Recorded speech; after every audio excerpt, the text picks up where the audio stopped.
بسم اللہ الرحمن الرحیم۔ ناظرین، بے شمار ایسے لڑکے ہیں جو فون پر لڑکیوں کی آوازیں نکال کر اپنی باتوں اور انداز کے ذریعے دوسرے مردوں کو بیوقوف بنا کر لاکھوں روپے اور قیمتی تحفے حاصل کر چکے ہیں، اور یہ سلسلہ ابھی جاری ہے۔ اسی طرح لڑکوں کا ایک انداز یہ بھی ہے کہ وہ مکمل مرد ہونے کے باوجود اپنی مرضی سے جان بوجھ کر لڑکیوں جیسا لباس پہنتے ہیں، یا پھر خواجہ سرا یعنی ہجڑا نظر آنے کے لیے اسی طرح کا حلیہ بنا کر مختلف انداز سے اب تک لاکھوں روپے کما چکے ہیں۔ تو کیا ایسا کرنا درست ہے؟ آج کی ویڈیو میں آپ کو اسی کے متعلق بتاؤں گا۔ جیسا کہ حدیث پاک کی مشہور کتاب امام احمد میں ہے، حدیث پاک کا مفہوم ہے، اللہ کے نبی صلی اللہ تعالی علیہ وآلہ وسلم نے فرمایا، لعنت ہے ایسے مردوں پر جو عورتوں کی صورت بنائیں، اور لعنت ہے ایسی عورتوں پر جو مردوں کی شکل بنائیں۔ علماء فرماتے ہیں اس حدیث پاک سے وہ عبرت حاصل کرے جو مکمل مرد ہونے کے باوجود جان بوجھ کر خواجہ سرا یعنی ہجڑے بننے کے لیے عورتوں کی طرح کا لباس اور میک اپ کرتے ہیں، اور اس سے بڑھ کر وہ لڑکے جو لڑکیوں جیسی شکلیں بناتے ہیں، حرکتیں کرتے ہیں اور آوازیں نکال کر فون میں دوسروں کو بیوقوف بناتے ہیں۔ حدیث پاک کے واضح الفاظ ہیں کہ رسول اللہ صلی اللہ تعالی علیہ وآلہ وسلم نے فرمایا، زنانہ مردوں پر لعنت ہے۔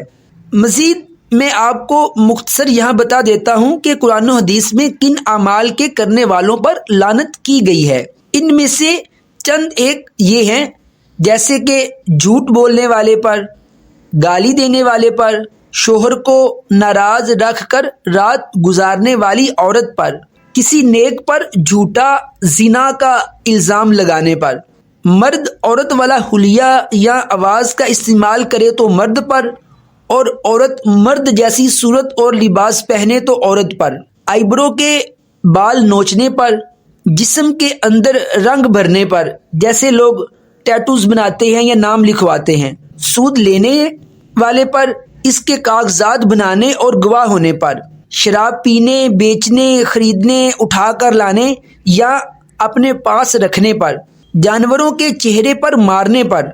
ظلم کرنے والے پر، اللہ تعالیٰ کی حرام کردہ چیزوں کو حلال سمجھنے پر۔ ناظرین، میں نے چند ایک کا ذکر کیا ہے، اس کے علاوہ دیگر بے شمار ایسے افعال ہیں جن کے کرنے والے پر لعنت بھیجی گئی ہے۔ تو ناظرین، ہمیں ان اعمال سے بچنا بھی چاہیے جن پر لعنت کی گئی ہے، اور بغیر صحیح وجہ کے کسی پر لعنت بھی نہیں کرنی چاہیے، کیونکہ حدیث پاک کا مفہوم ہے، پیارے آقا صلی اللہ تعالی علیہ وآلہ وسلم نے فرمایا، مومن نہ تانا دینے والا ہوتا ہے، نہ لعنت کرنے والا، اور نہ بےہودہ گندی باتیں کرنے والا۔ محترم ناظرین، اگر آپ کو ویڈیو سے تھوڑا سا بھی علم حاصل ہوا ہے اور آپ چینل پر نئے ہیں تو چینل کو سبسکرائب لازمی کر دیں، کیونکہ میں اپنے چینل پر اسی طرح کی اسلامی، علمی اور اصلاحی ویڈیوز بناتا ہوں۔ آپ کے سبسکرائب کرنے اور ویڈیو کو لائک کرنے سے مجھے مزید ہمت ملے گی کہ میرے ایسے خوش نصیب بہن بھائی بھی ہیں جو اسلامی ویڈیوز پسند کرتے ہیں۔ تو نیکسٹ ویڈیو تک اپنے بھائی کو اجازت دیجیے، اپنا اور اپنی فیملی کا خیال رکھیے۔ اللہ حافظ، السلام علیکم ورحمۃ اللہ۔